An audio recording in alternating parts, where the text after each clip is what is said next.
Sanibonani, welcome back to my channel. Welcome back to Mkosi Nophilile. Ngiyabonga kakhulu you guys for coming. Thank you so much for your love and support. Ungakhohlwa ukuthi usubscribe the channel, like i-video, ushare i-video, ubuyisibukele nama-advert. Now sikhulume you guys ngamadodana kabo Pravin Gordhan laphana you guys abakhala ke ngabantu ababhizi bethuka ubaba ngenhlamba ize engasekho. Sizabona phana udaba ke lokuthi bakhona bamkhuluma kabi ubaba Pravin Gordhan you guys, angazi mhlawumbe ngeze politics nako konke you guys. So ke kuthi amadodakazi akhe ke lo wayengungqongqoshe zamabhizinisi kahulumeni umnozana Pravin Gordhan athi abazi ukuthi bakhuluma ngani ke laba bagxeka ke ubaba wabo amadodakazi kaGordhan athi ubaba wabo ke akafanele izinhlamba achasha ngazo lokho akusho enkonzweni yomncwabo wakhe ebise ICC. I think I've seen the story of who is it, the EFF somewhere there if I'm not lying. Inkulumo ezingekho right ngoba uGordhan and all, I think they happen to see all that you guys bakubona konke lokushiwo ngoyise. So ke bathi sazi ukuthi nikhuluma ngani ke niyena ukukhuluma kabi ngobaba enjalo eselele engasekho. Bakusho lokho ke enkonzweni yomncwabo wakhe laphana.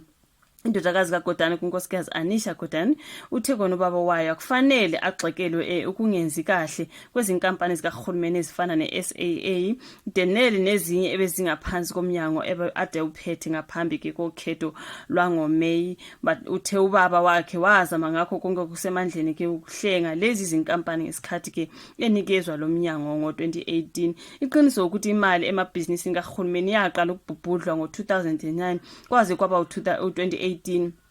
Ubuholi obangena ngo2018 bafica amabhizinisi kahulumeni ebhekene nezinkinga. Abahola abangena ngalesi sikhathi bazame ngayo yonke indlela ke ukulungisa izinkinga bazificile. So unkosikazi Anisha ke utheke ukuhlasela kukababa uGordhan kubeka impilo yabo engcupheni njengoba etheke kube nezikhathi lapho ke bebethola khona izinsongo ezibhekiswe kubona bewumndeni. Enye indodakazi kaGordhan unkosikazi Priyesha Gordhan uthe abantu bakulela kufanele bavuma ukudukiswa ilabo abakhuluma izinto ezingelona iqiniso ngobaba uPravin Gordhan. Abantu baseningizimu Afrika kufanele baqhubeke nokubuka ngeso elijulile izinto ezenzeka phambi kwabo bengavumi ukudukiswa ilabo abakhuluma abakuthandayo. Uthe uGordhan ube ubaba onothanda ekhaya wathi ubengaziphakamisile emphakathini. Umngani kaGordhan wayeyiphini lakhe ke eminyangweni wezezimali kumnozana Mcebisi Jonas. Uthe uGordhan ubethuka kakhulu ilabo ababefuna ukucekela phansi igama lakhe.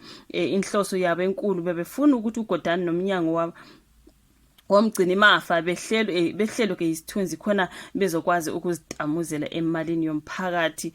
uJonas uthi ke baningi abantu abaqhelile kuGordhan ngenxa yokulwa kwakhe nenkohlakalo. Benombono wehlukile kakhulu uma kukhulunywa indaba yokwakhiwa kabusha kweANC. Lokhu kube kumenza ukuthi abeke inkomo edla yodwa kuchazeke laphana uJonas ngokugula ke kukaJordan.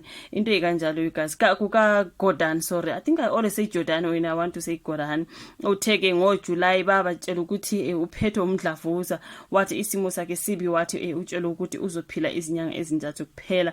uJonas uthe uGordhan ukhombise ukuba nesibindi ngesikhathi ebhekene nokugula. Angithi kunjena guys siye sabona lo indaba laphana obekuthiwa uthe sezoshona baba uGordhan wakhala ngabantu abazibhubhudlela ke izimali zomphakathi.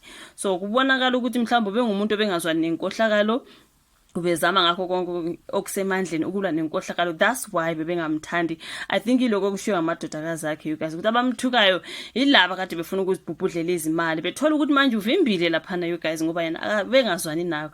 I mean umuntu mayezokhuluma le nkulumo esezoshona akhulume nje kuthiwe yini you guys igama lelisetshenzisiwe lapha ogombela kwesakhe, something like that. Ngiyenzile leyo video ukuthi ubaba uGordhan bekhala ngogombela kwesakhe, something like that.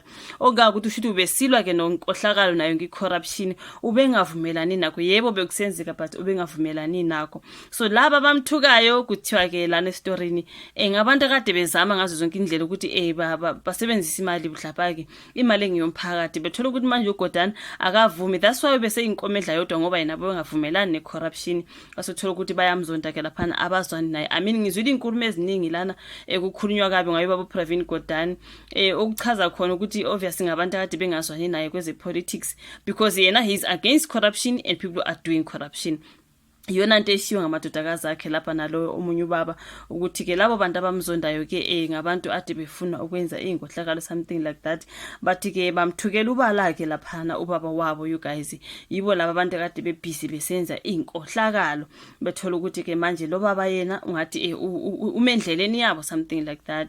So angazi ukuthi abathi ke abachapha ubaba wabo ngenhlambe ke bamthukela ubala, kusho laphana abantwana bakababili uAnisha noPriyesha Godani bengavumelani ke nokuthethiswa kukayise engasekho esezilale. Angazi bafethi kuningi phela le video ngathi isa politics nyana, but because I do have a political channel something like ama video kumele ngwalahlele ngale, but because ngisuke ngizowafunda ngesizulu ngizobe sengibona ungcono ngwalahlele ngapha you guys, ngoba ibhalwe ngesizulu. Lesi story masibhalwe ngesizulu ngamane ngisilahlele kule channel, bese mhlambe if is in English and ngiyabona ukuthi ipolitics ngizosilahlela ku Barbara Talks Politics. Khumbule ngina i-channel enjalo esilahlela khona ama video wonke akhuluma ngosoma politiki, drama yonke ku politics and everything, ithi Barbara Talks Politics. Mangaba ukafiki kuyona ngicela uhambe uyonsiza usubscribe khona, ila uzothola khona ama video afana nalawa. But anyways, ngoba lesi story besibhalwe ngesizulu asembona ukuthi ngcono ngisifake kule channel something like that. So please go and subscribe for my other channel, uzothola khona izindaba ze politics, anything politics related. Okay, ngiyabonga kakhulu ukuthi ubuke i-video ke abachazeki ke lapha abantwana bakaBugodani mangabe ke ubaba wabo egxekwa engasekho emhlabeni. Umoya wakho ngalala ngokuphumula. Thank you so much ukuthi ubuke i-video, like, usubscribe, ushare, bese siyabonana futhi kwenye video elandelayo. Bye.